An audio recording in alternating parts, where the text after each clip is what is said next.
Vaga.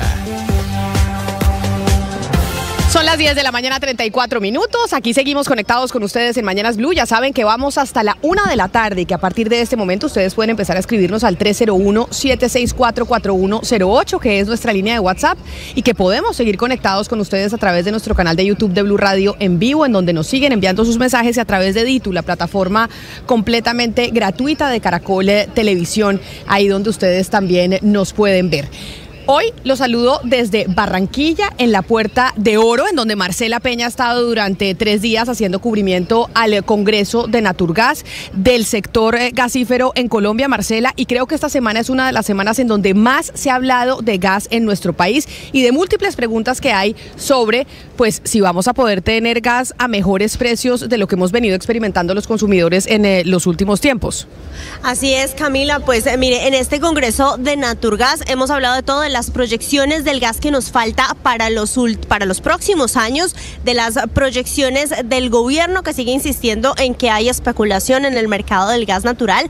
Hemos hablado también de los planes de Ecopetrol para venderle más gas al mercado. Ha hablado Ecopetrol de vender 51 GBtu diarios de gas natural de sus campos más importantes a partir de mediados de este año, y la expectativa de que esa cifra pase de 51 gigas a 80 gigas en los próximos meses. También ha dicho Ecopetrol, estamos listos para empezar a importar. Hace unas semanas había anunciado Ecopetrol la contratación de una planta para traer gas a través de Buenaventura. Hoy dice Ecopetrol, estamos listos para salir a vender 60 gigas de ese gas desde el mes de julio. Ese gas, dice el presidente Ricardo Roa, llegará al mercado a precios más bajos y más competitivos que los que tiene el gas que actualmente importamos hoy a través de la planta de Cartagena. Hoy por Cartagena el gas está llegando entre 16 y 18 dólares, pero por Buenaventura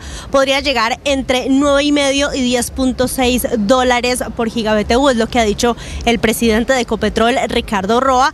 Hemos hablado también de la preocupación de los usuarios del gas natural por el precio. Aquí, Camila, hemos tenido voceros de la industria, voceros de los taxistas, voceros de los usuarios que no tienen aún la tranquilidad de que vayamos a tener una reversión del incremento de precios. Tenga en cuenta que en Bogotá, por ejemplo, un usuario está pagando ya 36% más en su factura de gas natural mes a mes. En otras regiones del país la situación es un poco más grave porque, pues, por ejemplo, en la zona de los Llanos Orientales hay usuarios pagando hasta 68% más de gas natural en sus facturas. Camila, esa es la situación que tenemos hoy en el país. Y precisamente por eso, Marcela, mire usted quién está sentado al lado mío acompañándonos en el Congreso de Naturgas, quien acaba de dar precisamente la noticia que usted está, pues, explicando, y es el presidente de Ecopetrol, Ricardo Roa. Presidente Roa, bienvenido, gracias por estar con nosotros hoy aquí en los micrófonos de Mañanas Blue, que nos trasladamos a Barranquilla. Bienvenido. Muy buenos días para todas y todos, la audiencia de Mañanas Blue. Camila, para Marcela, un saludo especial aquí desde este set de Blue. Doctor Roa, le pregunto, lo que se están preguntando los colombianos con el anuncio que usted hizo de la importación de gas y de cómo va a ser mucho más barata la importación por parte de Ecopetrol. Al usuario colombiano, al que está pagando el recibo de gas, que vemos cómo nos ha aumentado en los últimos meses de forma significativa, por lo menos a los que vivimos en Bogotá, ¿este anuncio que usted hizo significa que nos van a bajar los precios o no nos van a bajar los precios? Pues ahí hay que hablar de referencias, Camila. La primera referencia de ellas es contra qué vamos a comparar. Contra el año anterior. El año anterior tuvimos una demanda importante, un crecimiento importante de la demanda de gas natural en la componente de demanda térmica. La no térmica se mantuvo estable, y frente a ese referente, con toda seguridad, el gas que vamos a consumir a partir de enero, estamos esperando entre los primeros 30 GBtu día de gas de la regasificadora del Pacífico, y la expectativa a mediano plazo es que en el primer semestre del año entrante deben estar entrando 60 millones de pies cúbicos día de gas a una tarifa mucho más baja que la que hoy se está teniendo de importación del gas natural desde la plataforma del SPEC. ¿Y eso cuándo se va a ver reflejado en la factura? ¿Qué es lo que le importa a la gente, doctor Roa? pues en los contratos, cuando entren en vigencia los contratos, entra una obligación, un compromiso de entrega firme de esas cantidades en los contratos, y a partir de ahí es que sus balances individuales de cada distribuidor, de cada comercializador que atiende el mercado de usuario final, es donde se van a ver reflejadas esas tarifas. Presidente Roa, una de las preocupaciones del gobierno ha sido que ellos temen que exista especulación en el mercado porque no hay suficiente oferta de gas importado en el país. Ecopetrol planea ampliar las importaciones de gas más allá de esto que se va a hacer por el occidente y por el suroccidente del país. Por supuesto, hemos hablado de lanzar al mercado ahora en junio una venta en bloques a 3 años de entre 50 y 80 gigavatios día de gas de la producción que tenemos ya asegurada para los próximos años, sumarle a esa producción la de la plataforma que hemos anunciado de la estación de regasificación en Buenaventura, que son otros 60 millones de pies cúbicos día, y por supuesto de ahí para adelante sumar otra posibilidad de 250 gigavatios día por lo que hemos llamado LNG Ballenas, a donde tenemos una gran expectativa de muy rápido poder desarrollar esa conexión con una FSRU que está en este momento siendo evaluada.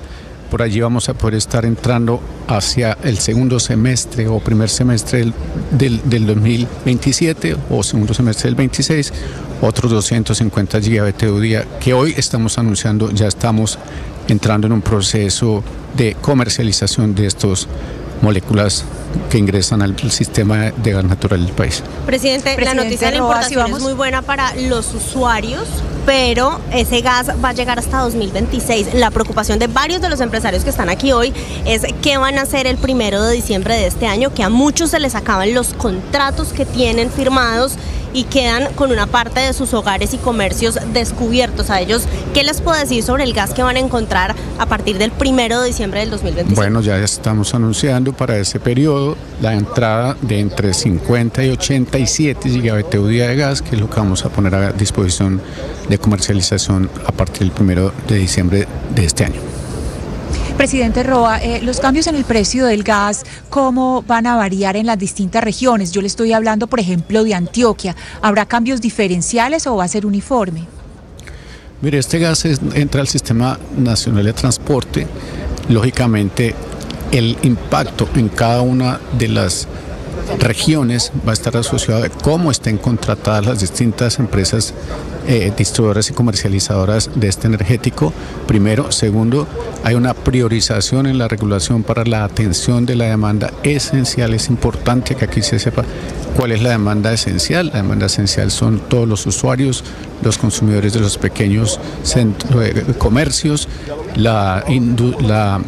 el gas natural vehicular, el gas para mover las mismas moléculas dentro de los tubos, las refinerías. Todo esto son la demanda esencial, y para esas cantidades va a depender lógicamente de lo que pese este energético en la componente de producción de la fórmula tarifaria, y en esa medida, si están contratados con un gas firme, seguramente las tarifas van a tener una estabilidad.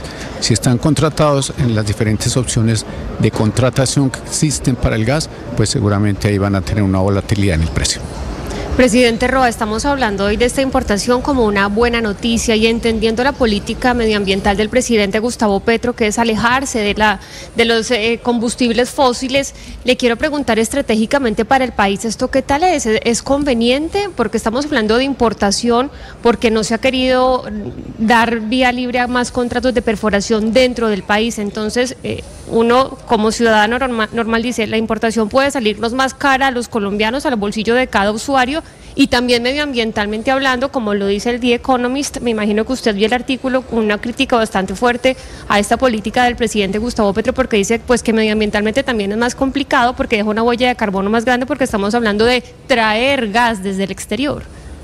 Bueno, estamos trayendo gas desde el exterior desde el año 2017, no desde ahora. Eso es importante que se sepa. Desde el año 2017 el país viene importando cantidades suficientes para garantizar el abastecimiento de este energético para generación térmica fundamentalmente, de modo que ahí no hay tal medida que es que estamos entrando en una pérdida de la soberanía. Yo creo que la autonomía como país la hemos venido perdiendo ya hace rato. No es tampoco cierto que Ecopetrol por lo menos haya dejado de desarrollar la actividad exploratoria. Entre el año pasado y este año anunciaba yo más de 1.300 millones de dólares de inversión para la exploración, para las campañas exploratorias, dentro de las cuales le hemos dedicado recursos importantes con nuestros aliados a la exploración, a la explotación del gas encontrado en el Mar Caribe. Hay unas reservas que hemos anunciado, unos hallazgos importantísimos con los cuales garantizar a mediano y largo plazo la atención del suministro de gas en el país. Pero mire, ya que mi compañera Jennifer le preguntaba a doctor Roa desde Cartagena sobre ese artículo y le mencionaba el artículo de The Economist, acá digamos que en el gobierno actual ha habido un enfrentamiento con la prensa nacional y se dice que la prensa tiene una serie de sesgo y que está, el propio presidente Gustavo Petro dice que la prensa defiende las grandes corporaciones y la industria de hidrocarburos. En este caso estamos hablando de una publicación internacional que digamos no tendría esos sesgos de los que tanto se nos acusa a nosotros aquí en Colombia. Y ese artículo que publica hoy en su edición de esta semana la revista inglesa The Economist sí es muy crítica con la situación de los hidrocarburos en estos momentos en Colombia. Y quería preguntarle su reacción frente a esa publicación. Bueno, nosotros venimos haciendo proyectos reales en lo que hace a la transición energética. Si Ecopetrol y sus empresas subsidiarias no son el vehículo, el primer líder en la transición energética, pues en Colombia nunca va a haber transición energética. ¿En qué estamos haciendo y en qué estamos avanzando en materialidad concreta? Ya tenemos, en enero va a entrar la primera gran tecnología, se llama de intercambio de protones, membrana de intercambio de protones, 800 toneladas al año de hidrógeno verde. Segundo, con el gas vamos a aprovechar procesos de conversión del gas gris, del que hoy usamos en hidrógeno gris, para producir hidrógeno azul con más bajas emisiones, y esos son proyectos de transición energética. Ecopetrol tiene 1.300 megavatios de energías a partir de gas y del diésel y de combustibles líquidos. Estamos transformando esos 1.300 megas en casi 2.2 gigas que vamos a incorporar de energías renovables del sol, del viento y pequeñas centrales hidroeléctricas. Ahí hay transición energética, y hay transición energética en la eficiencia y en la sustitución de combustibles y de producción de transformaciones de combustibles fósiles en energías limpias, y ahí hay transición energética. Y con ISA estamos trabajando en que ISA se vuelva cada vez más ese gran vector de diversificación económica de la compañía, y eso es la transición energética que está liderando Ecopetrol y el gobierno nacional en todos sus proyectos asociados a descarbonización, a una mayor eficiencia y a una incorporación de energías limpias en todos sus procesos. Doctor Roa, volviendo al tema del gas natural que se va a importar, ese gas, para entenderlo bien, llegará comprimido a Buenaventura y de ahí trasladado hasta la refinería de Buga para ser convertido y enviado a las regiones y a los hogares a través de la tubería. Sí, ese es el proceso. Aquí estamos hablando básicamente de tres componentes. Es una FSU, una unidad flotante de almacenamiento de gas. Ahí se van a bajar a través de unos isocontenedores a las estaciones de recibo, y se van a tener unos 150 camiones al día llevando esa molécula como gas natural licuado hasta en Buga, a unos 50 metros del gasoducto Mariquita, Cali, va a estar la estación de regasificación. O sea, ahí el gas se calienta y por producto del calentamiento va a evaporarse, a volverse gaseoso, y así se inyecta al Sistema Nacional de Transporte para ser atendido. Estas cantidades que estamos hablando son suficientes para atender toda la demanda de gas del suroccidente colombiano. Sí, pero se lo pregunto, doctor Roa, porque la vía Buenaventura-Buga permanentemente está bloqueada, o por protestas o por derrumbes. ¿Quiere decir que cada que se cierre la vía, buena parte del país se va a quedar sin gas natural? Bueno, no es así. Nosotros estamos pensando tener allí un almacenamiento, un stock de almacenamiento prácticamente para 40 días con esa estación de almacenamiento de gas, y eso va a asegurar que en ese lapso de tiempo pues los problemas asociados a los paros o las huelgas que se presenten en esta vía no interrumpan la disponibilidad y el suministro de ese gas.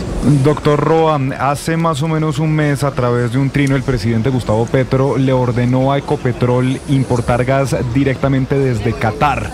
¿En qué va ese proceso? Es una de las alternativas que existen. Qatar Gas es la empresa más importante del mundo en exportación de gas de su propia producción para el mercado del LNG. Abastece una gran cantidad de países y de mercados en ese componente del LNG y es una de las empresas que estamos evaluando en el proceso de traer las moléculas. Aquí hay una gran sucesión de procesos. Tener contratado el servicio de regasificación en esta plataforma que ya lo tenemos, en la que estamos evaluando para LNG Ballenas, donde entrarían unos 250 millones de pies cúbicos día de gas, hace importante esta demanda fija, firme, a cualquier interesado, cualquier comercializador, y Qatar Gas es una de las empresas con las que estamos evaluando la posibilidad de traer moléculas. Presidente, usted recién decía que hace muchos años Colombia está importando gas, pero realmente creo que la pregunta a mi compañera y también a lo que se ha dedicado a consultar los medios en este tiempo se refiere al gas domiciliario, al de las empresas y al de las familias. Y esa es la gran duda. En este escenario, ¿cuándo Colombia volvería a tener una producción local que abastezca la demanda? ¿Cuándo calcula? Bueno, en nuestra ventana de tiempo, hacia el 2029, entrando las moléculas de las reservas que estamos confirmando como recursos hoy contingentes de más de 6 terapias cúbicos en Sirius 2, reservas cuyas pruebas han terminado satisfactoriamente, pruebas que han demostrado un altísimo ajuste a las perspectivas de la sísmica, un gas seco, un gas abundante en producción, estable en sus flujos que presenta el pozo, de modo que ahí ya vamos a poder tener con toda seguridad por lo menos gas suficiente para volver a hablar de autonomía. Pero por lo menos importaremos 4 años más, mínimo. La ventana de tiempo donde hemos mirado nosotros desde Ecopetrol, con base en el escenario de crecimiento medio de la demanda que hace la unidad de planeación minero-energética, es que vamos a tener necesidad de importar de aquí al 2029 gas en volúmenes importantes. Doctor Roa, también hay una carrera contrarreloj de cara a tener gas de Sirius en el 2029. Quedan 8 meses para sacar adelante 116 consultas y además pues se enfrenta a otra carrera para solicitar una licencia ambiental y empezar su producción pues en 4 años. ¿Sí va a dar el tiempo? Hemos visto que estas consultas generalmente pues toman muchísimo tiempo. Pues la socialización de esas consultas previas termina en un par de semanas. Vemos muy buen ambiente en las comunidades. Está previsto en el cronograma que lleve entre 2 y 3 años la implementación de todas estas consultas y la resolución de las inquietudes de las comunidades, y hoy está encajando perfectamente este tiempo en el cronograma que tenemos pensado con Petrobras para que hacia el 2029 finales ya tengamos la primera molécula puesta en el sistema. Presidente, pero lo que no estaba en los planes de Ecopetrol y en los de nadie en realidad era el inicio de la guerra comercial y el desplome del precio del petróleo. Más temprano usted nos comentaba que eso tiene un impacto en las finanzas de Ecopetrol y que están evaluando ya qué campos deben ser descartados por razón de que el petróleo ha caído cerca de $10 el barril. ¿Qué porcentaje de los campos de Ecopetrol podrían no ser rentables a los precios actuales y qué tanto es el impacto, pues si continúa el nerviosismo en los mercados como parece que va a ser? Bueno, Marcela, esa pregunta es muy interesante. Importante saber que en la variación de $1 en el precio del crudo, el impacto que tiene en los resultados económicos de Ecopetrol, por cada $1 que varíe el precio en el crudo, se afecta el EBITDA en 0.75 billones de pesos al año, y también la utilidad neta en casi 0.35 billones de pesos al año. Eso afectación por el precio del Brent. Entonces, si cae $10, pues multiplicamos por 10 y ahí tenemos el efecto anual en la economía de Ecopetrol, en su EBITDA y en su utilidad neta. Pero también la TRM tiene un impacto semejante. Por cada 100 pesos que cambie el dólar frente al peso, se afectan el EBITDA de la compañía en 1.4 billones al año, y también por cada 100 pesos que cambie la tasa de cambio se va a afectar la utilidad neta en 0.2 billones en promedio al año. Eso es muy importante. Lo que nos ha hecho mirar en estos días es el punto de equilibrio de esos campos, de estos activos que pudieran estar cerca de ese precio de referencia al que está hoy el crudo, y ahí tenemos que poner la atención, y si no son rentables, pues tenemos que empezar a descartarlos. Por eso, bien importante, los proyectos de transición energética que estamos haciendo, donde hoy ISA tiene una representación, un peso importante en los ingresos, en el EBITDA, en la utilidad neta de la compañía, y lógicamente las actividades de transporte y de refinación son otra diversificación del portafolio que permiten darle una estabilidad de ingresos a la economía de la compañía. Pero, presidente, ¿ya hay en esos análisis preliminares que ustedes han hecho alguna idea o noción de qué porcentaje de los campos no son rentables a este nivel de precios? No, hay muchos pozos que están muy cercanos a este precio de referencia del crudo. Su punto de equilibrio, y entonces en esos pozos, algunos ya hemos estado hablando, unos 20, 30 campos, pero con relación a todo lo que tenemos de campos en el país, no serían significativos. Lógicamente, en la medida en que caiga más el precio del crudo, va a tener necesidad la compañía de estar observando estos números y con base en los mismos poder tomando decisiones frente a la eventual cierre de algunos campos de producción que no sean rentables con este precio. Presidente Roa, agradeciéndole que usted nos haya dado pues todas las respuestas sobre la situación del gas en Colombia, lo que ha anunciado hoy Ecopetrol, que es fundamental sobre todo para los usuarios en los hogares. Permítame hacerle dos preguntas más que no tienen que ver con eso, pero que tienen que ver con una publicación que hace hoy la unidad investigativa del periódico El Tiempo, porque el periódico El Tiempo dice que desde el gobierno nacional están indagando sobre el patrimonio de personas que están relacionadas con usted y que están en la jerarquía de Ecopetrol en el segundo al mando por informaciones relacionadas con corrupción en Jocol, que es una filial de Ecopetrol. ¿Qué tiene que decir usted al respecto frente a esa publicación que hace hoy la unidad investigativa, que dice pues que el gobierno está tratando de investigar esos incrementos en el patrimonio de personas de Ecopetrol cercanas a usted? Bueno, desde mi llegada al grupo Ecopetrol hemos tenido alianzas. Una de ellas, firmamos el año pasado un convenio con la OIAF, a partir del cual ahí se permite el cruce de información relevante, contable, financiera, no solo de los ejecutivos, sino de cualquier empleado en Ecopetrol. Producto de esos análisis, de esos estudios, ya hay algunas investigaciones que están evidenciando unos patrimonios de algunos ejecutivos importantes, en un crecimiento importante en la compañía. Dentro de esa información dice el medio que está una persona involucrada, es el vicepresidente ejecutivo de Ecopetrol, una persona que lleva muchísimos años en Ecopetrol, y que en la línea de sucesión de las personas y de los altos ejecutivos estaba nominado y calificado para estar en el puesto que hoy ocupa el doctor Rafael Guzmán. Entonces, primero, yo ya hace un par de semanas aclaramos con Jocol un comunicado según el cual no es cierto que haya habido unas sanciones o unas penalidades aplicables a los contratos que hoy tiene Jocol suscritos con los comercializadores para el gas natural. Segundo, no es cierto que la empresa Jocol esté hoy en malas condiciones. Tercero, las reservas tienen un trámite muy importante, muy detallado, muy técnico, asociado a una normativa de la SEC, pero que también certifican, además de la compañía, dos órganos externos de carácter de nivel internacional. Esas reservas, tanto en Jocol como en cualquiera de los activos de Ecopetrol, son certificadas por 3 entes certificadores expertos internacionales, y tampoco es cierto que hoy estemos teniendo una condición crítica.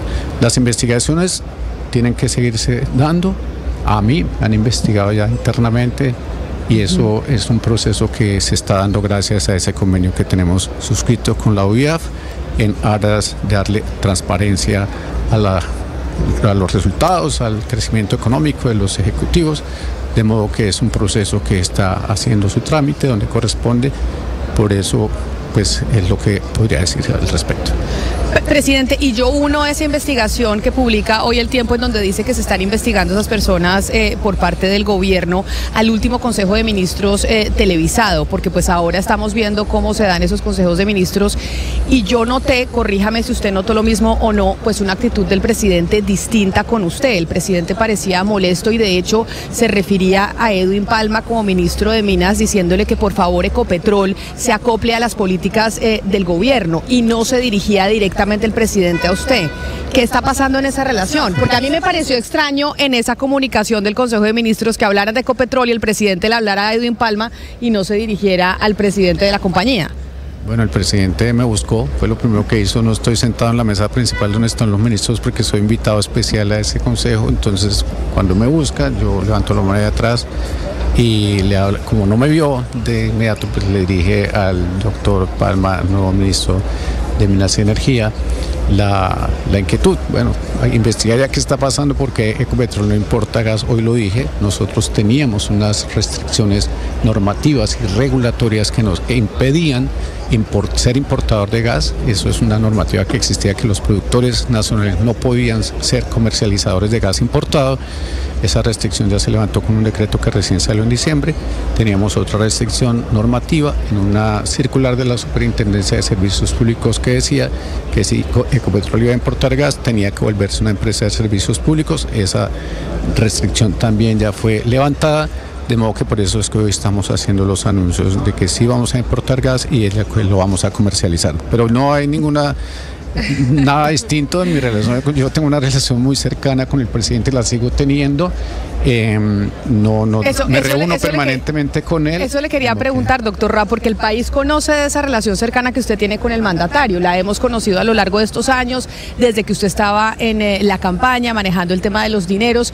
Entonces, frente a esa reacción que hubo en el Consejo de Ministros, que observé y dije, esto no sé si tenga relación también con lo que publica el periódico El Tiempo hoy, ¿qué está pasando con esa relación? ¿Le ha perdido confianza el presidente a usted? ¿O no, esto es una cosa que me estoy imaginando yo en mi cabeza? Yo creo que se están imaginando. Más bien, a partir de la llegada de la nueva directora del DAPRE hay una agenda muchísimo más compleja, mucho más rigurosa, mucho más concreta del señor presidente, que le hace estar andando a las carreras. Yo tampoco, digamos, mi agenda no me permite mantenerme tan asiduo y tan cercano a como quisiera en otros tiempos, pero no hay nada, absolutamente nada de enemistad ni de mal humor.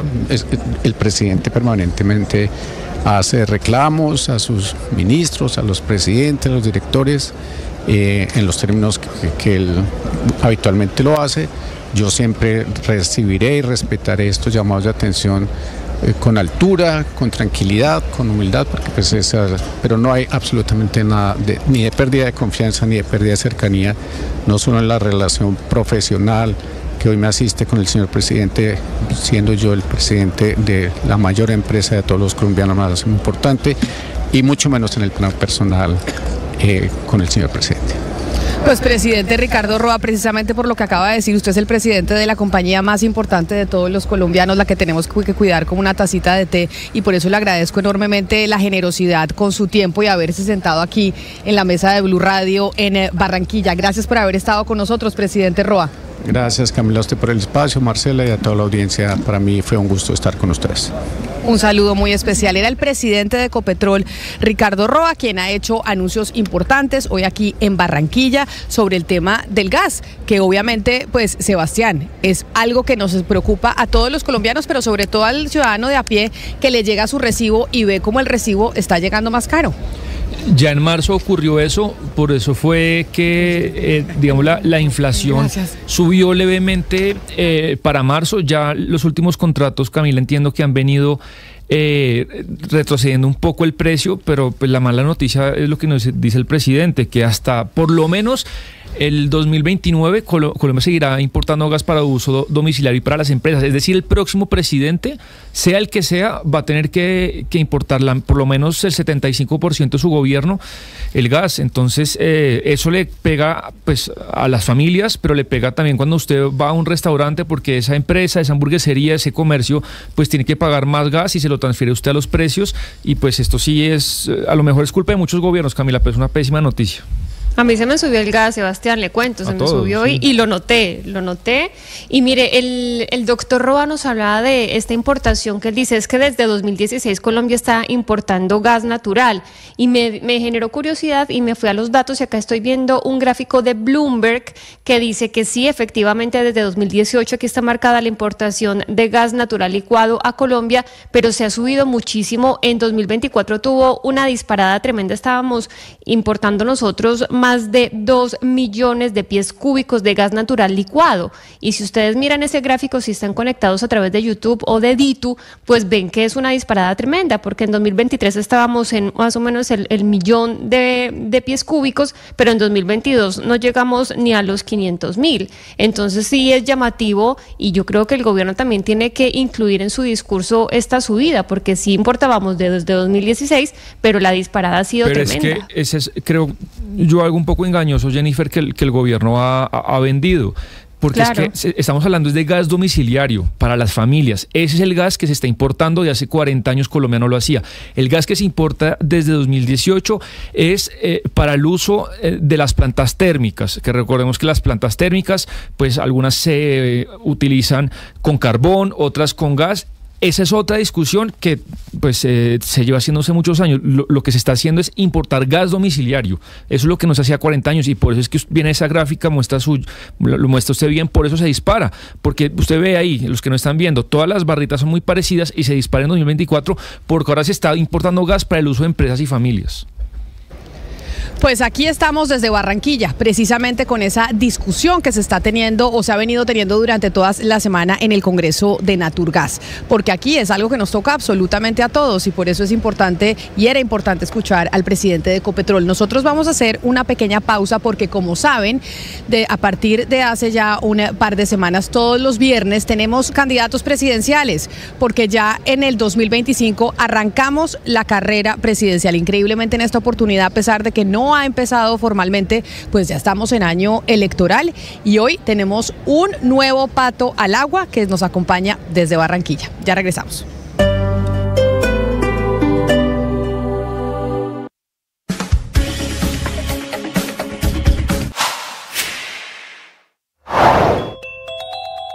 La doctora Diana Pava, directora del Instituto Nacional de Salud, aclaró en Mañanas Blue que la vacunación contra la fiebre amarilla es totalmente segura y explicó qué se tiene en cuenta al momento de la vacunación. Esto teniendo en cuenta el aumento de casos en el país. Se hacen unas preguntas, sobre todo si de pronto ha sido trasplantado, si tiene algunas enfermedades de base, se evalúan los riesgos, si tiene un compromiso hepático, son unas características clínicas que se tienen en cuenta, pero de hecho la vacunación es altamente segura, ¿sí? No genera unos efectos colaterales graves, ni malestar general, ni fiebre, solamente el dolor en el sitio de aplicación. Es una de las vacunas más seguras. Y para los niños, pensando en tantos niños que ahorita en Semana Santa van a viajar pues a sitios que podrían estar con el mosquito que te transmite la fiebre amarilla, se puede poner desde cualquier edad y para ellos es gratis. Es totalmente gratuito después de los 9 meses de edad, pero aquí hay que dar una claridad y es que una cosa es estar vacunado y otra cosa es estar inmunizado. Por eso el llamado es a que 10 días antes, cuando se van a dirigir a estas zonas, se vacunen. Entonces es una claridad importante, no es que me la pongo hoy y mañana me voy a la zona de riesgo, sino que... La campaña presidencial del 2026 empezó antes de tiempo.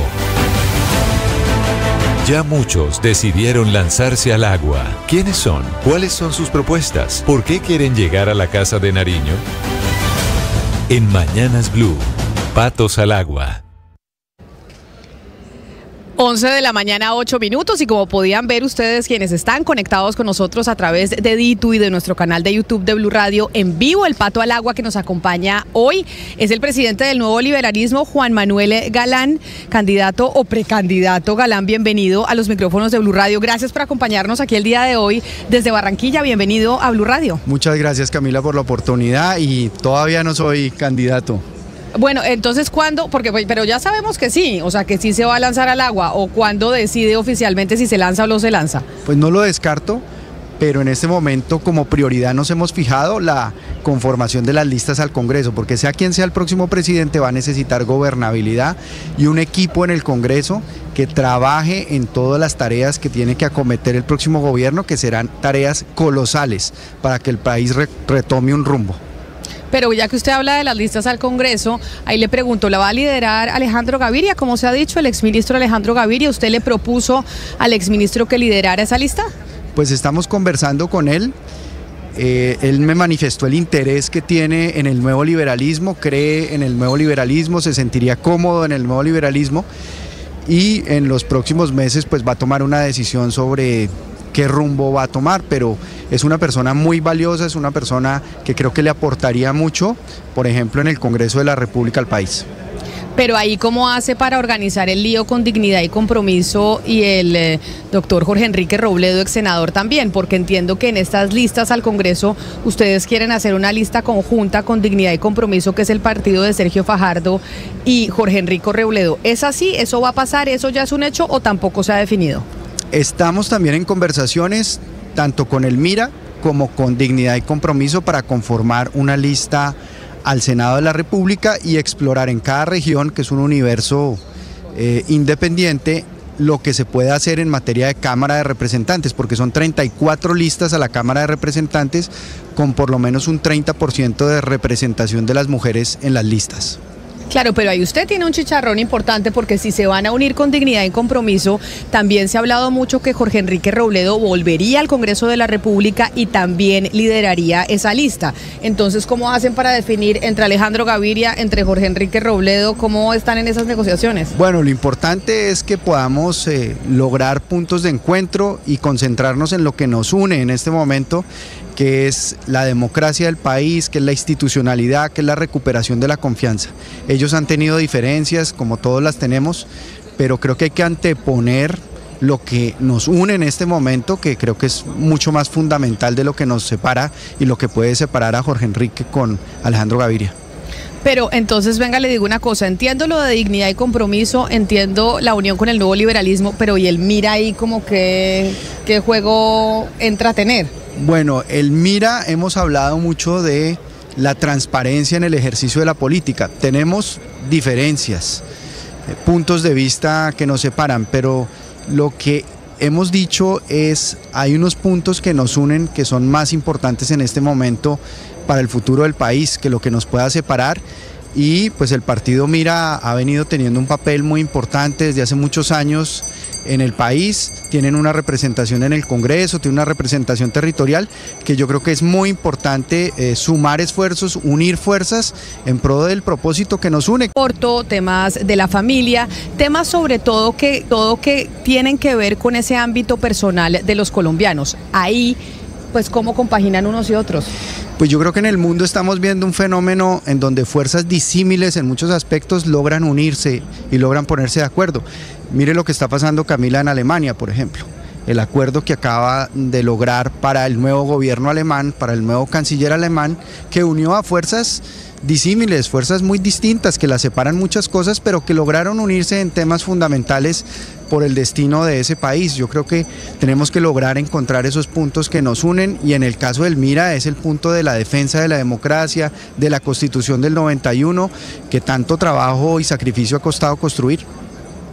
Galán, y en ese sentido usted ha estado buscando también, o más bien ha estado explorando con diferentes grupos políticos las posibilidades de cara al 2026. Estuvo en una reunión en la casa del expresidente Gaviria, donde hubo una parte de conservadores y otras fuerzas políticas, pero también terminó, y eso lo contó Camila Zuluaga en Código Caracol, en una reunión con quienes se hacen llamar el G6, David Luna, Juan Daniel Oviedo, el exministro José Manuel Restrepo, también el exministro Cárdenas, y me dicen que también en ese grupo estarían María Claudia Lacouture y el exalcalde de Barranquilla, Pumarejo. ¿A usted le suenan esos nombres? ¿Cómo va esa exploración con esos dos grupos? De un lado, lo que se está cocinando en la casa del expresidente Gaviria, pero este G6. Pues nosotros hemos estado en un proceso de conversaciones exploratorias para escuchar los puntos de vista de diferentes fuerzas políticas. En el caso del G6 es un grupo muy interesante de gente muy valiosa, con experiencia en el servicio público. Tú mencionaste todos los nombres que hacen parte de ese G6, y nosotros estuvimos en diálogos con ellos y les hemos dicho que tienen gente muy valiosa en todas las regiones que podrían ser aspirantes al Congreso de la República y que podrían pensar hacerlo en las listas del nuevo liberalismo, donde necesitamos gente capaz, gente valiosa, gente íntegra, y ellos tienen un acervo de conocimiento, una cantidad de gente que a lo largo de los años han conocido que podría aspirar al Congreso de la República. Necesitamos ponerle la lupa, el ojo, la importancia y la relevancia que tiene la elección legislativa del año entrante, que repito, va a ser fundamental para el éxito que pueda tener el gobierno que comience el año entrante. Pero bueno, hablemos de las presidenciales. Doctor Galán, Lina le preguntaba por el 2026, las presidenciales, ¿cuál es la idea? ¿Que todas las fuerzas políticas de centro se unan en una consulta y definan un solo candidato? Y de una vez le pregunto si a usted le gusta la idea de que Claudia López esté en esa consulta. Yo lo que pienso, por lo que además hemos identificado en recorridos por el país, en investigaciones que hemos hecho, los colombianos siguen anhelando un cambio. Ese cambio no llegó, ese cambio fue traicionado, votaron por ese cambio en el 2022 o por esa promesa de cambio.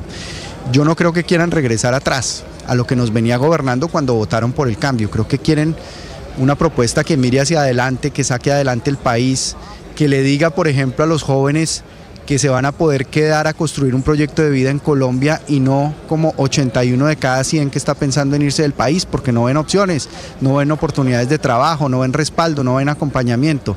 Creo que una propuesta así nos puede unir con diversas personas, con diversas fuerzas políticas, pero creo que el país está buscando eso, no una unidad contra Petro, todos contra Petro, una consulta anti-Petro, sino realmente un proceso político que le interprete el momento histórico del país y que mire hacia adelante. Pero no respondió a una parte importante de la pregunta, que tiene que ver con lo que le dijo Hugo Mario de la exalcaldesa de Bogotá, Claudia López. Usted, Juan Manuel Galán, con el grupo que está liderando, ¿estaría dispuesto a también sentarse con Claudia López y que ella estuviera en esa posible consulta interpartidista para marzo o no?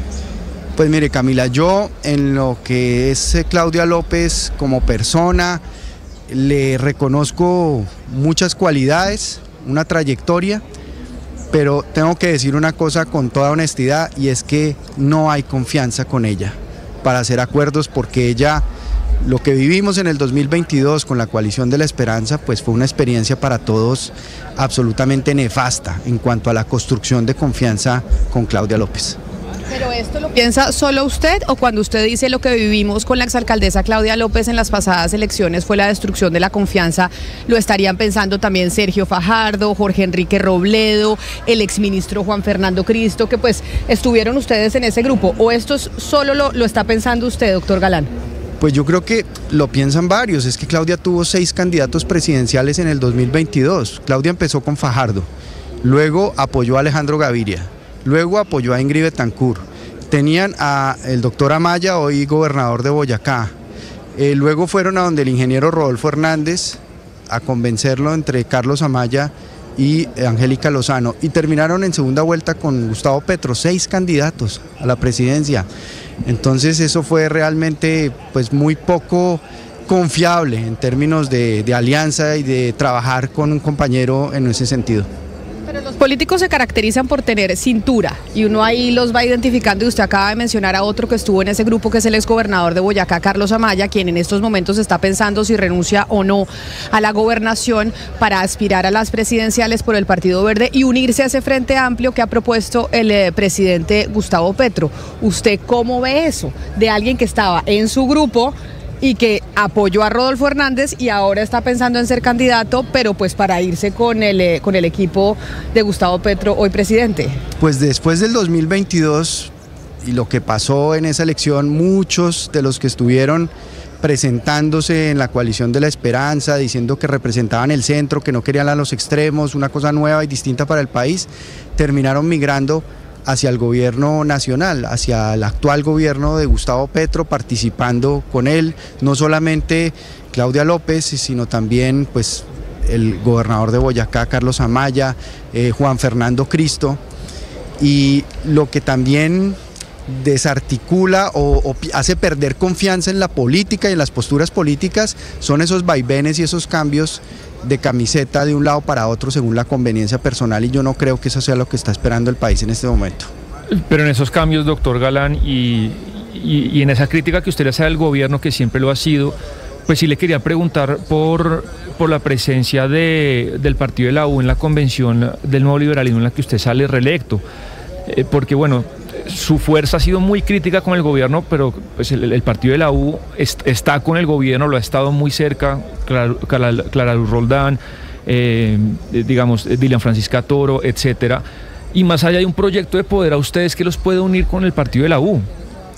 Pues Sebastián, nosotros al Congreso Nacional del Nuevo Liberalismo en Cartagena invitamos a todos los jefes de los partidos, a los que nos quisieran acompañar, y ellos atendieron la invitación y asistieron, pero le cursamos invitación realmente a todas las fuerzas políticas porque nos interesaba que asistieran y conocieran los puntos de vista del nuevo liberalismo, porque el día que asistieron fue el segundo día, que fue un día trascendental, que fue el día programático, el día de la propuesta programática, de la propuesta académica que el país está esperando que el nuevo liberalismo ofrezca. Tuvimos muchas conferencias, tuvimos muchos intervinientes en ese día del Congreso, y ese día quisimos invitar a los partidos políticos, a los jefes de los partidos políticos, a todos, a que escucharan la visión de país que tiene el nuevo liberalismo.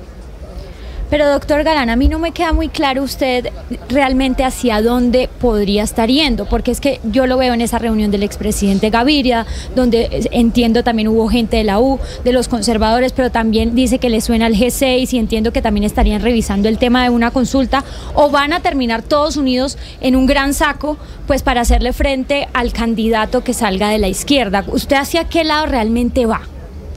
Nosotros vamos hacia adelante. No, pero no se desvíe. ¿Le suena lo de Gaviria o no? Ni para la derecha. ¿Pero le suena lo de Gaviria o no le suena? A mí me suena lo que sea, que el país avance y salga adelante, realmente, y que deje atrás el pasado. Que mire, por ejemplo, lo que está pasando con la inteligencia artificial, que va a ser una revolución para el país importantísima, y no estamos hablando de eso, no estamos construyendo propuestas para ese país que ya va a existir, que va a transformar el sistema educativo, el sistema, la seguridad. Todos los sectores van a ser totalmente transformados por esas nuevas tecnologías. Hablar de esos temas, hablar de qué le vamos a ofrecer a los jóvenes en términos de oportunidades de trabajo, de apoyo al emprendimiento. Todo eso es lo que a nosotros nos permite unirnos con otras fuerzas, con otras personas. Sí. Yo creo que hay personas muy valiosas en todos los espectros, pero lo más importante, insisto, es el Congreso de la República en este momento, porque siempre creemos que el problema se arregla con la elección de un presidente de la República, y resulta que no. Siempre terminamos decepcionados, siempre terminamos frustrados, porque no renovamos el Congreso y porque no traemos a la política desde el Congreso nuevos liderazgos. Esa es nuestra primera tarea, esa es nuestra prioridad en este momento. Precandidato Galán, un asunto crucial en este momento es los recursos de campaña. Nosotros, por ejemplo, acá en el programa hemos hablado de los recursos que ha gastado, por ejemplo, lo que ha gastado en publicidad la candidata Victoria Eugenia Dávila, y hoy la silla vacía se refiere a Miguel Uribe, que de los candidatos del Centro Democrático es el que más ha gastado, y estamos en precampaña, no estamos todavía en campaña. Entonces, esto que le quiero preguntar va en tres sentidos. Pues primero, la desigualdad que hay entre los patrocinios de precandidatos o aspirantes a la presidencia, porque hay pues algunos con grandes grupos económicos encima. Lo segundo, la transparencia, porque pues todavía no estamos en campaña, entonces no todo debería ser reportado. Y en tercer lugar, sus recursos. Usted en este momento, ¿de dónde está sacando recursos y cómo ser transparente con la ciudadanía sobre de dónde proviene la financiación de su campaña? Pues de acuerdo plenamente con la transparencia. Yo todavía no soy candidato ni he anunciado candidaturas. Yo soy director nacional del Nuevo Liberalismo, y como tal pues desempeño unas funciones, tengo unos honorarios por el desempeño de esas funciones, por los recorridos que he hecho por el país, por las reuniones que he sostenido con miras a conformar las listas al Congreso del partido, y en eso estamos concentrados, y los recursos se han empleado a ese destino, no se han empleado para ninguna otra destinación. Pero sí creo que tiene que haber plena transparencia, no solamente en época oficial de campaña, cuando hay cuentas de campaña, sino en las épocas preelectorales, para que la gente sepa de dónde provienen los recursos. En eso coincido plenamente. Yo no sé cómo decirle si candidato, precandidato, porque como dice que no se ha decidido, pero digamos que precandidato. Yo ya le pregunté por Claudia López, pero ahí mi compañera Ana Cristina Restrepo ponía como ejemplo a Vicky Dávila. Y se ha hablado mucho, yo no sé si de buena fe o de mala fe, que podría haber un acercamiento entre Sergio Fajardo y Vicky Dávila. Y como usted está hablando con Dignidad y Compromiso, que es parte de Sergio Fajardo de él, ¿usted se ve haciendo una alianza con Vicky Dávila o con una consulta en marzo en donde ella estuviese involucrada? O sea, la misma pregunta que le hice con Claudia López, sino que ahora con ella. Pues yo quisiera saber qué está pensando Vicky sobre el país, cuál es su visión de país, cómo ve los principales problemas que tiene en este momento el país a fondo. Quisiera conocer a fondo su propuesta sobre seguridad, sobre política económica, sobre productividad, generación de empleo, sobre el sistema de salud, el sistema educativo, temas trascendentales que van a ser prioritarios en la agenda del próximo Congreso y del próximo gobierno. Yo todavía no he tenido esa conversación con ella como para responder en este momento si me puedo acercar a ella o no en términos de lo que pensamos para el país. Pero entonces, a diferencia de Claudia López, usted con ella sí no es tajante, porque usted que dice con Claudia, yo perdí la confianza de lo que pasó hace algunos años. Con Vicky Dávila lo que dice es que desconozco lo que propone, desconozco cuál es su planteamiento para Colombia, pero no descarta que podría ser una posibilidad. Pues esperemos conversar y conocer de ella qué está pensando para el país en todos los frentes, para saber si podemos coincidir en algunos temas o no. Espero que podamos coincidir, porque aquí se trata también de encontrar puntos que nos unan sobre lo fundamental para el país, que es la defensa de su institucionalidad democrática, la recuperación de la confianza institucional que se ha perdido por la improvisación de este gobierno, por la ideologización, por el dogmatismo, que lo vemos reflejado, por ejemplo, en este encuentro en el que estamos de Naturgas, en donde, pues, después de insistencia durante 3 años para que el gobierno le apostara al gas, pues el gobierno se demoró y hace hoy unos anuncios que no son creíbles para nadie y que no resuelven el problema estructural del abastecimiento de gas, con unas tarifas que se van a incrementar y que le van a dar durísimo a las clases más vulnerables en el país. Señor Galán, yo le voy a ser sincera, lo siento un poco desubicado, como no sabe hacia dónde va, buscando tal vez el árbol que más le dé sombra. Tal vez por eso algunos de los internautas que están en este momento viendo su entrevista, como el señor Rafael González, dice lo siguiente: Colombia necesita un empresario, no más politiqueros, y ahí pues pone su candidato, que es Santiago Botero, que usted sabe que es un empresario que dice, mire, yo no voy a recibir plata de nadie para hacer mi campaña, yo tengo suficiente dinero para moverme solo y no deber favores como suele suceder en la política colombiana. ¿Qué le responde usted al señor González en YouTube? Pues yo creo que el mundo de los negocios y el mundo de la política son dos mundos que no deben mezclarse, porque cuando se mezclan hace cortocircuito, es como el agua y el aceite. Nosotros necesitamos apoyar al empresariado, al sector privado, no satanizarlo como ha hecho este gobierno. El sistema de salud era la alianza público-privada más grande y más importante de todo el continente latinoamericano, y eso se dedicó este gobierno a destruirlo como modelo que puede funcionar. Pero ni necesitamos empresarios haciendo política, ni necesitamos políticos haciendo negocios. Pero mire, entonces, doctor Galán, precandidato, de la conclusión que yo saco de esta entrevista que hemos hecho con usted es que usted dice, yo por ahora no estoy concentrado en la campaña presidencial, a pesar de que yo he visto que todos quieren con usted. Usted está en una cotizada impresionante porque todos los partidos se están sentando, pero usted dice, el Congreso es lo que ahorita importa. Si es tan importante el Congreso y todos coinciden en que es fundamental el legislativo, ¿por qué no aspira usted al Congreso y se mete ahí en esa lista? Pues porque yo ya fui senador 3 veces, yo creo que cumplí mi ciclo legislativo. Fui autor de varias leyes, como la ley de inteligencia y contrainteligencia, fui ponente de la reforma a la justicia penal militar, fui coautor de la ley de enfermedades huérfanas, fui autor de la ley que regula el uso medicinal del cannabis en Colombia. Ya hice, digamos, un recorrido y creo que deben llegar nuevos liderazgos al Congreso de la República, liderazgos regionales, liderazgos sociales, que participen los jóvenes. Por ejemplo, ahora viene una cosa muy importante, que es la elección de los consejos de juventud. En la pasada elección de los consejos de juventud solamente hubo un 10% de participación. Allí hay un semillero para que crezca una nueva manera de hacer política, nuevos liderazgos.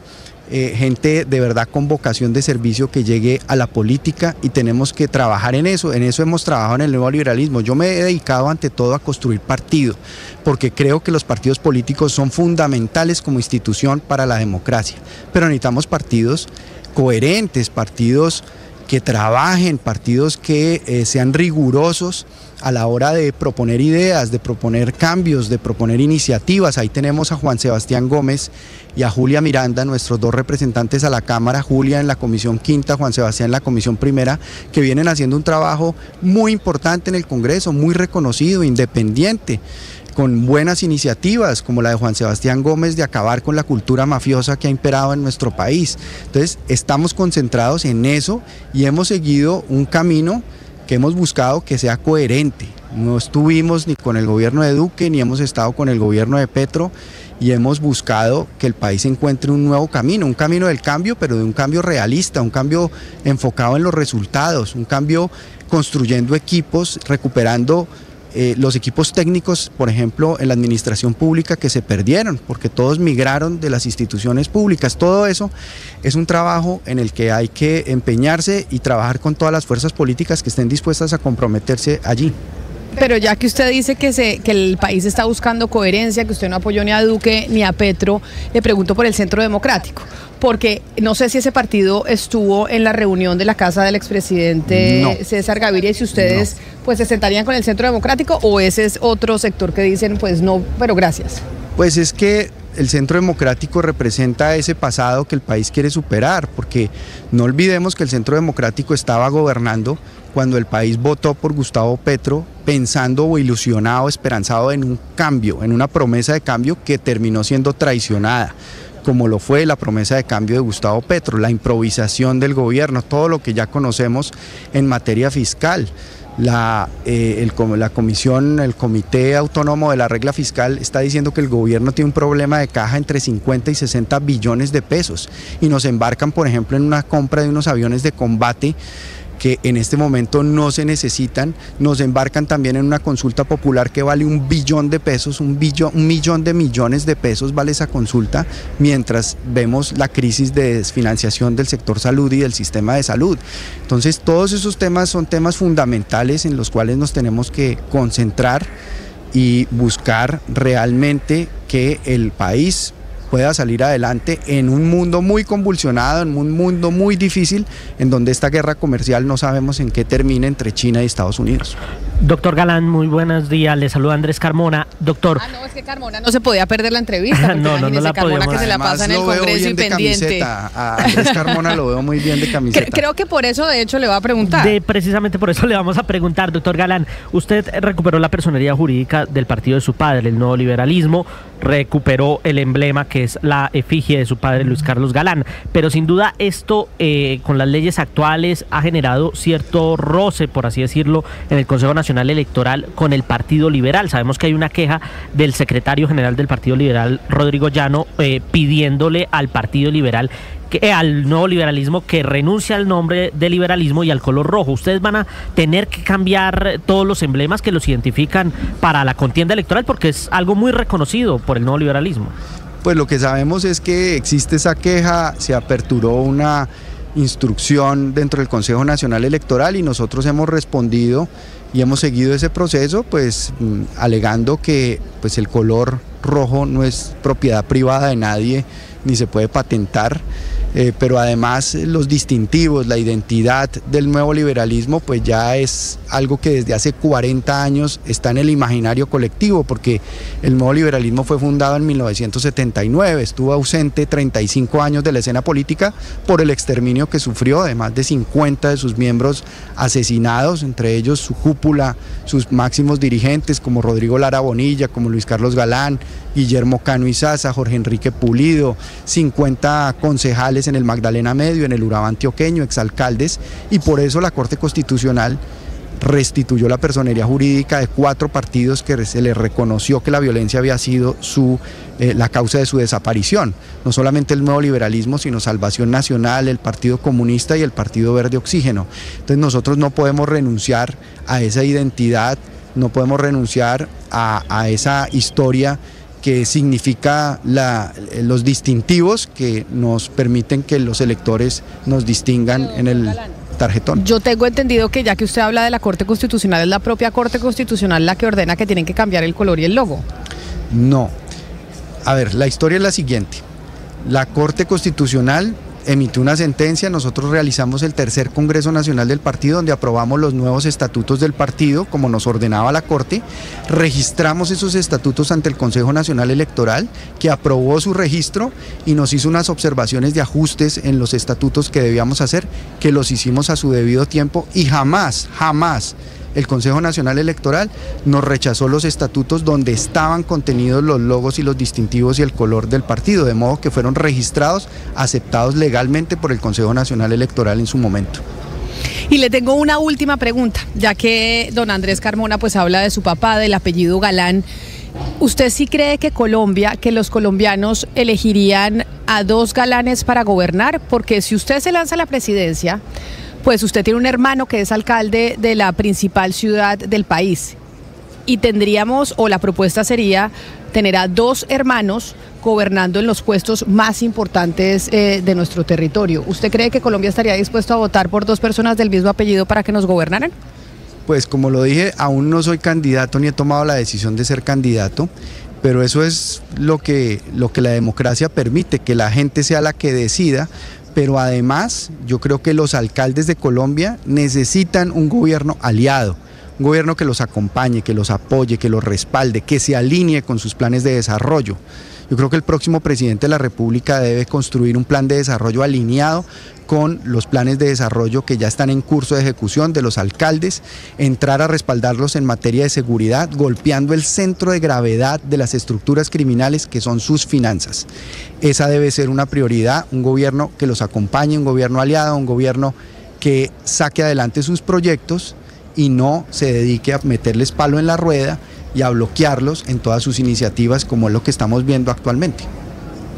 Pues usted dice que no es candidato, pero yo sé que sí, entonces igual le voy a decir precandidato Juan Manuel Galán del Nuevo Liberalismo. Gracias por estar en esta sección de Patos al Agua, que es precisamente de personas que se lanzan al agua porque están interesados en esta carrera presidencial para el 2026. Gracias por haber estado aquí con nosotros en Barranquilla.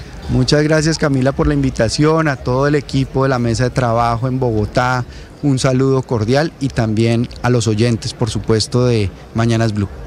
Es el candidato, precandidato, bueno, el presidente del Partido Nuevo Liberalismo aquí en Patos al Agua. En Mañanas Blue, Patos al Agua.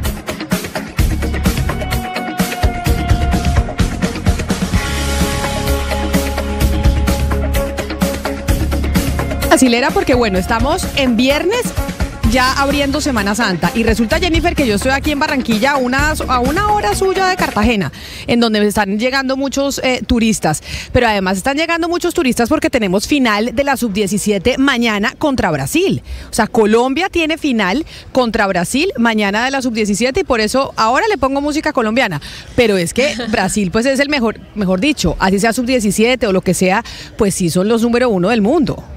Y sabe, Camila, que yo poco sé de fútbol, pero me cuentan que han hecho una gran representación los muchachos de la Sub-17 representándonos a nosotros en Colombia. El partido pasado que fue contra Venezuela quedó 5-1 y con esto pues llegaron ya a la final. Como usted dice, a las 7 de la noche estarán en el Estadio Jaime Morón aquí en Cartagena, pues defendiendo este título mañana sábado, pero llevamos días en Cartagena y también en Montería, Camila, con este sub-17. Cartagena se puso muy bonita, ojalá usted pudiera pasar por aquí, se pusieron todas las banderas de los equipos que estaban participando, compitiendo aquí en Cartagena y Montería, y pues ya la final la celebraremos y la disfrutaremos aquí en el Jaime Morón en Cartagena, 7 de la noche mañana. 5-0 contra Venezuela, ¿no, Gonzalo? Pues yo sé que usted ya me va a decir que la sub-17, 5-1, perdón, que la sub-17 poco importa, pero de todas maneras nosotros estamos en la final enfrentándonos a Brasil y mañana de fiesta empezando la Semana Santa en Cartagena. No, en lo absoluto. A ver, que no importe, no voy a decir eso, Camila. Es que Venezuela ya hizo la tarea. Venezuela está clasificada al Mundial. Seguimos y quedamos campeón, pues muy bien, campeones sudamericanos. Pero Venezuela fue y cumplió, que era clasificar al Mundial como lo hizo con Colombia, Brasil y Chile. Nos golearon 5-1, pero Camila, estamos clasificados al Mundial y esa era la misión. Y como empezamos Semana Santa, muchos son los colombianos que van a coger carretera por estos días. Y el Ministerio de Transporte anunció una serie de medidas que van a regir durante estos días en que la gente coge carretera por el país, y por eso es importante que usted, si va a viajar, las escuche. Y nos acompaña la ministra María Fernanda Rojas. Ministra Rojas, bienvenida. Gracias por estar con nosotros en Blue Radio. Muchas gracias, Camila. Un saludo para toda la mesa de trabajo, para la audiencia. Estoy acá en el kilómetro 84 de la vía Bogotá-Girardot, donde ya tenemos habilitados 3 carriles. Es una buena noticia para los viajeros que ya comienzan a salir. Esto que ya se ve movido, quiero contarles, ya se ve el ritmo de la Semana Santa. Pónchela. Esperamos que 9 millones de viajeros se movilicen en vehículos particulares, imagínense ustedes. Entonces estamos acá en plan éxodo, ya en las carreteras para poder brindar las condiciones para un viaje seguro. Ya vamos a mostrar las imágenes, ministra, porque todavía no la hemos visto. Nos están ayudando nuestros compañeros que son los operadores de nuestro canal de YouTube para poner esas imágenes en donde usted se encuentra y nos dice que ya están saliendo varios viajeros en Bogotá. Ustedes desde el ministerio tienen calculado que cuál es el día en donde de verdad se van a movilizar más personas para esta Semana Santa, este fin de semana o el miércoles, que es el último día hábil de la semana. Miércoles e incluso jueves, Camila.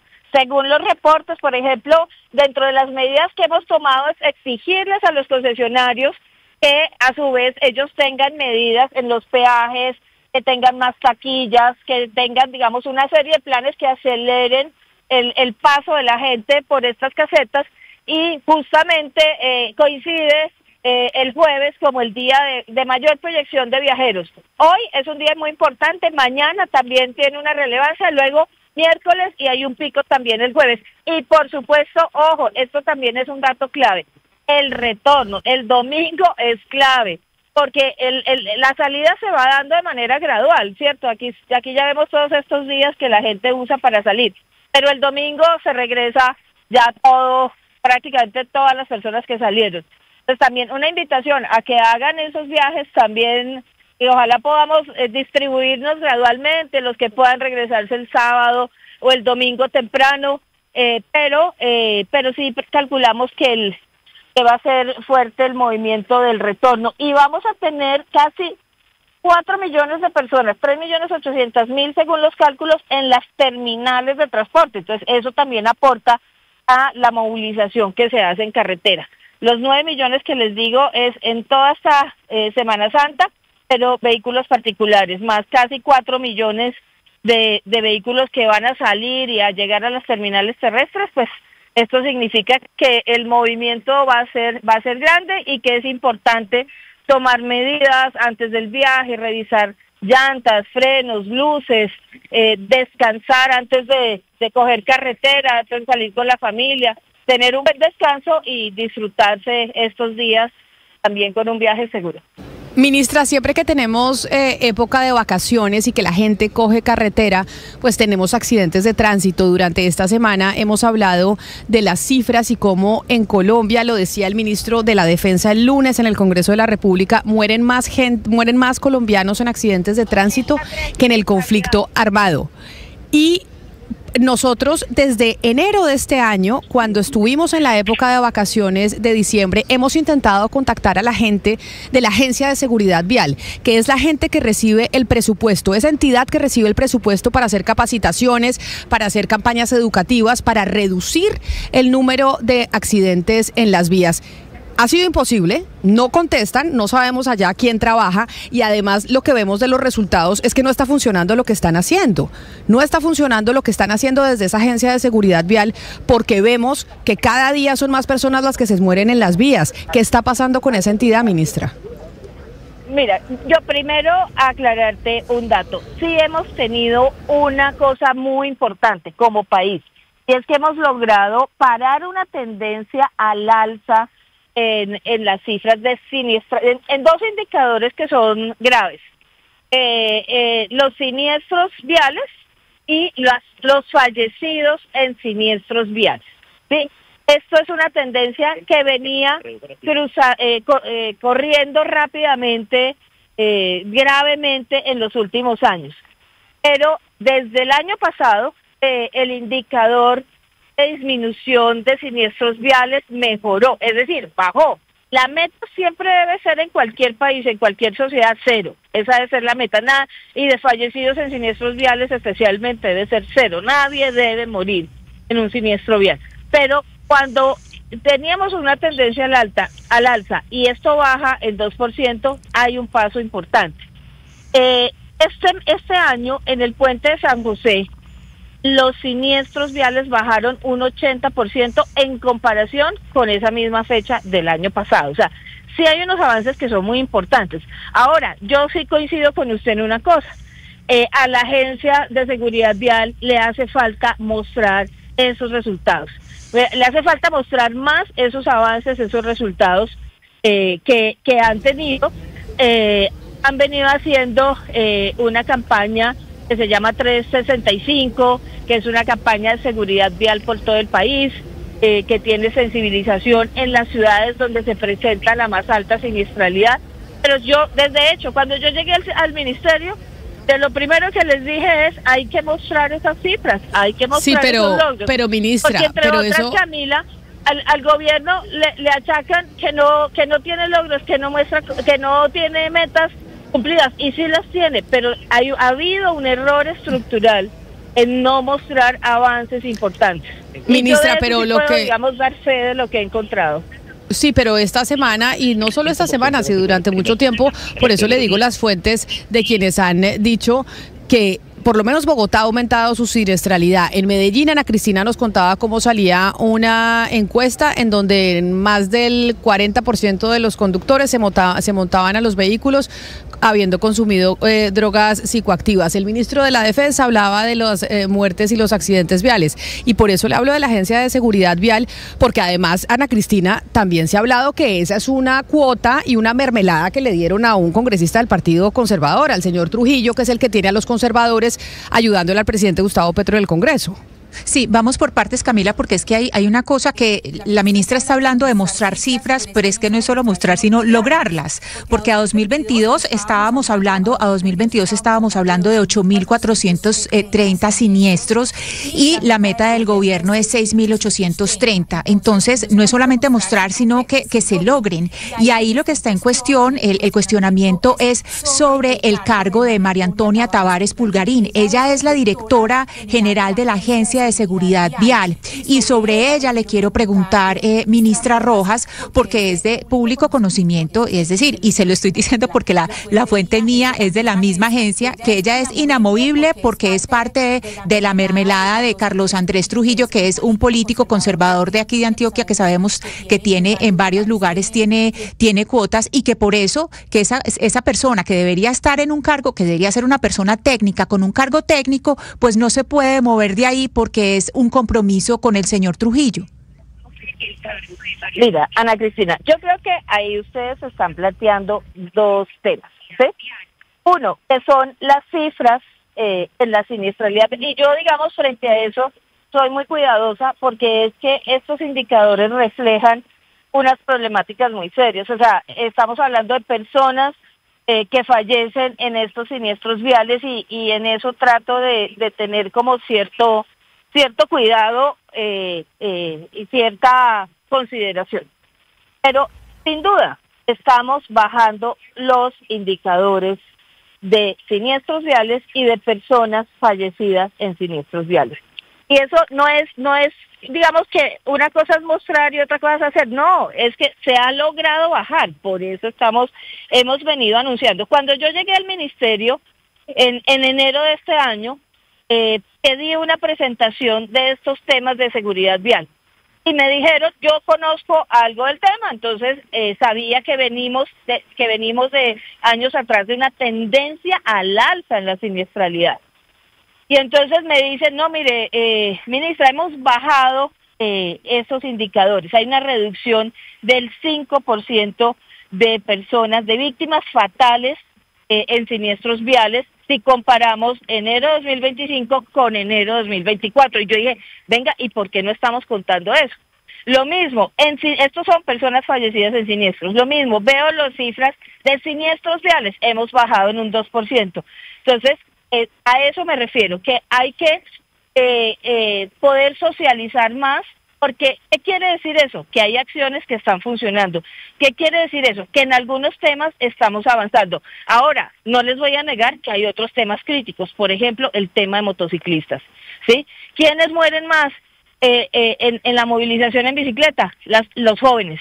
¿Quiénes mueren más? Las mujeres que son parrilleras. Entonces, las cifras, ¿para qué nos sirven? Para que tomemos las medidas para salvar vidas. Por eso hay que lograr tener el panorama de qué está funcionando bien y en qué todavía nos falta avanzar. Esa es la importancia de las cifras, porque el propósito final de esto es salvar las vidas.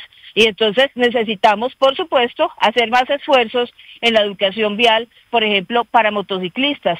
Necesitamos hacer más esfuerzo en infraestructura para peatones. Necesitamos, por ejemplo, tenemos pocos avances en pasos para fauna. Yo lo pedí, en ese plan que me presentaron, Ministra, de intervenciones en todo el país, pedí ese tipo de cosas. Entonces, eso es una discusión. La otra es otra discusión, ¿sí? En la cual yo no tengo elementos. Yo llegué, encontré a la doctora María Antonia como directora de la Agencia Nacional de Seguridad Vial, la convoco a las salidas, a los planes que hacemos. Ella participa, me ha mostrado las cifras, los resultados, los planes que hace, ha estado en esas actividades y eso es lo que yo puedo decir. Hasta ahí llega mi alcance. Yo no soy nominadora de ella, no soy la ministra jefa Rojas. de ella, yo soy la ministra del sector transporte. Pero entendiendo que usted no es la jefa de los que dirigen las entidades incluso las del sector transporte. Sí, entendiendo eso, ministra, pero aquí estamos hablando de la seguridad de las personas en las carreteras. Esta señora que fue posesionada en agosto de 2023, no la posesionó usted, usted no estaba en el cargo, era el señor William Camargo quien estaba a cargo, la posesionó. Ella es abogada de la Universidad de Medellín, ella es de acá y es politóloga de la Universidad de Antioquia, pero ella no tiene el nivel de experticia.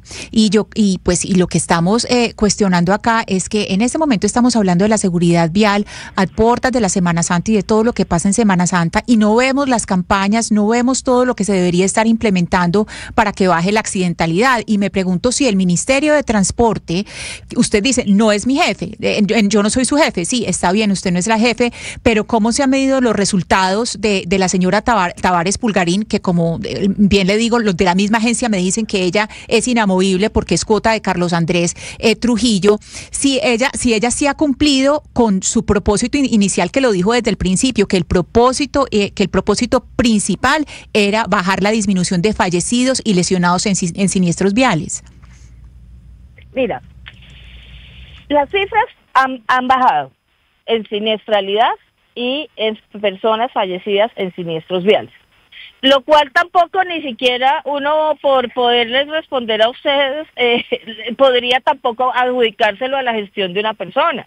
Sí, hay muchos factores que tienen que ver con eso, la infraestructura, las condiciones meteorológicas, la cultura ciudadana, que no lo cambia una persona que llegó en 2023 y estamos en 2025. O sea, sería hasta irresponsable incluso utilizar eso, digamos, para, entre comillas, defenderla. Digamos, yo no puedo actuar no puedo actuar sin la seriedad que estos temas ameritan, porque sería irresponsable yo. Pero ¿qué puedo decir? Porque creo que la pregunta de ustedes no es tanto sobre las condiciones de seguridad vial, sino más bien sobre el papel de la doctora María Antonia. Lo que yo puedo decir, lo que yo conozco, porque yo llegué, ella ya estaba a cargo de la agencia, la he convocado a estos planes éxodo y retorno, ha traído su plan, estamos trabajando la Superintendencia de Transporte, la Agencia Nacional de Seguridad Vial, la ANI, el INVIAS, el Ministerio de Transporte, la Dirección de Tránsito y Transporte de la Policía, que es parte del trabajo del Ministerio de Transporte, hasta la UPIT. Estamos trabajando articulados con la policía, con el ejército, con la armada, con la caballería liviana. Hemos hecho un plan, yo les cuento, un esfuerzo increíble. Estamos haciendo un plan, claro, que se va a quedar corto frente a las necesidades, segura, es probable, pero no hemos descansado. Estoy en carretera, en la vía Bogotá-Girardot, mañana estaré en otro punto del país, pasado mañana estaré en otro, y en otro, y en otro. Tenemos un despliegue, aquí hay equipos de la ministra, la estamos escuchando. Un esfuerzo grande, y la doctora María Antonia está metida en ese esfuerzo y en esa dinámica, ha respondido. Yo la oigo cuando expone los resultados y la metodología y el trabajo que ha hecho, la oigo hablar de manera solvente, la he visto con disposición, yo no la conocía de antes, la he visto con disposición, y eso es lo que les puedo decir, porque es la experiencia que yo he tenido. No tengo ninguna razón para defenderla, pero tampoco tengo razones para atacarla, y trabajamos en equipo. Eso es lo que de mi parte yo les puedo decir. Sí, ministra Rojas, aprovechando la época, Semana Santa, usted dice, estamos en carretera justamente trabajando, y a veces uno quiere como colombiano viajar por carretera, pero se lo piensa dos veces, ministra, por el tema de los peajes y también por la infraestructura. Colombia, si no estoy mal, es el país con más peajes en Latinoamérica, y cuyas carreteras pues realmente no son las mejores, al menos en muchos tramos. ¿Cuál es la perspectiva que tiene el gobierno de esto? Que los colombianos podamos apropiarnos de nuestras carreteras, viajar por ellas, y que no nos cueste un ojo de la cara, o al menos no más caro que en avión. Pero ahí me estás preguntando porque en el materia de seguridad, lo que nosotros podemos hacer y hemos dispuesto es que las entidades que tienen una responsabilidad en la materia redoblen esfuerzos. Mire, se lo pueden preguntar a cualquier persona que haya. Yo he tenido unas reuniones como con 50, creo que fue la última, 50 personas con responsabilidad en el sector y en el sector de defensa. Y lo que les he dicho es, vamos a dejar todo nuestro esfuerzo en este plan éxodo y retorno, porque nuestra meta es que las colombianas y los colombianos estén seguros en sus viajes, en todo lo que nosotros podamos. Hemos hecho un despliegue como tal vez nunca se había hecho. Estamos todas estas entidades que les he mencionado con un plan reforzado, es lo que yo he pedido, un plan reforzado. Y bueno, y ya estamos en las vías haciendo la tarea que nos corresponde. No nos vamos a ir, yo estoy aquí en la vía, no, esa es mi tarea, y esta es la época en que más nos toca a nosotros trabajar. Entonces aquí estamos con toda conciencia. Eso es lo que podemos hacer, y pues espero que los resultados se den. En el puente de San José nos fue muy bien.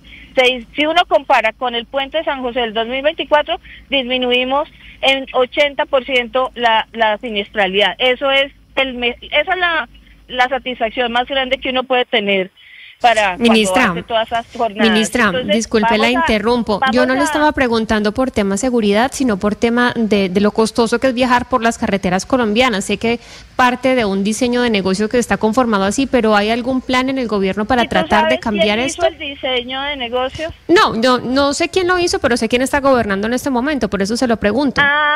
Pero mira, y yo celebro que hagan críticas a ese modelo de negocio. Lo hubiera celebrado más que los hubieran hecho en los momentos en que se firmó y se validó ese modelo de negocio. ¿Sí?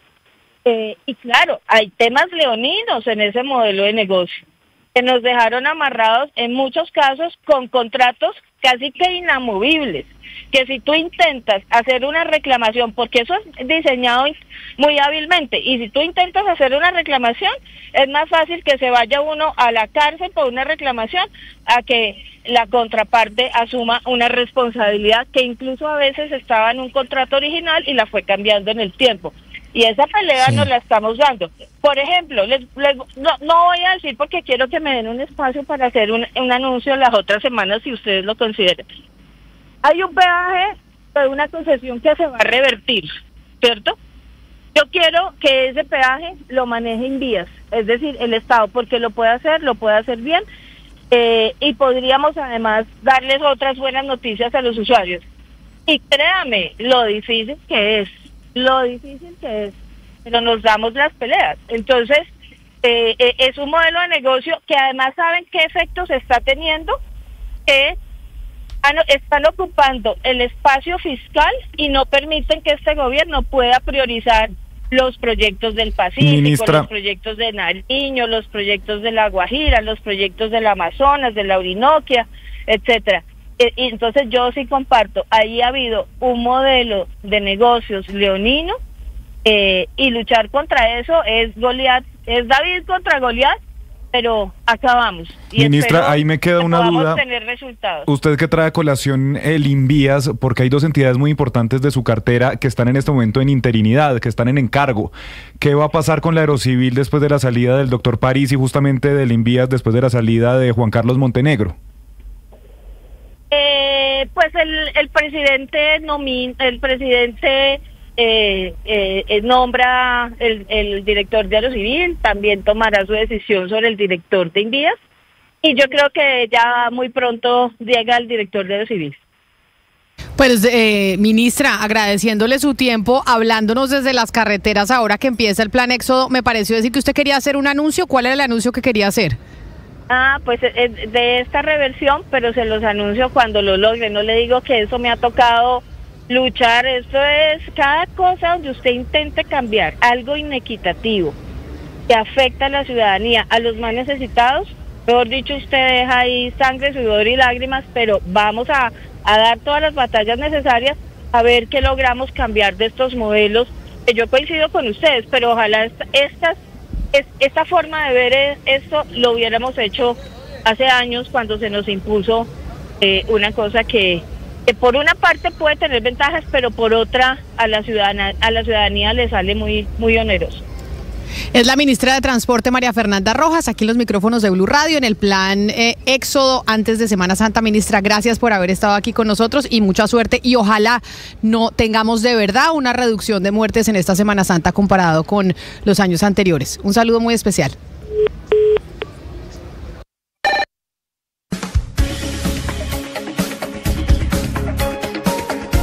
Un millón.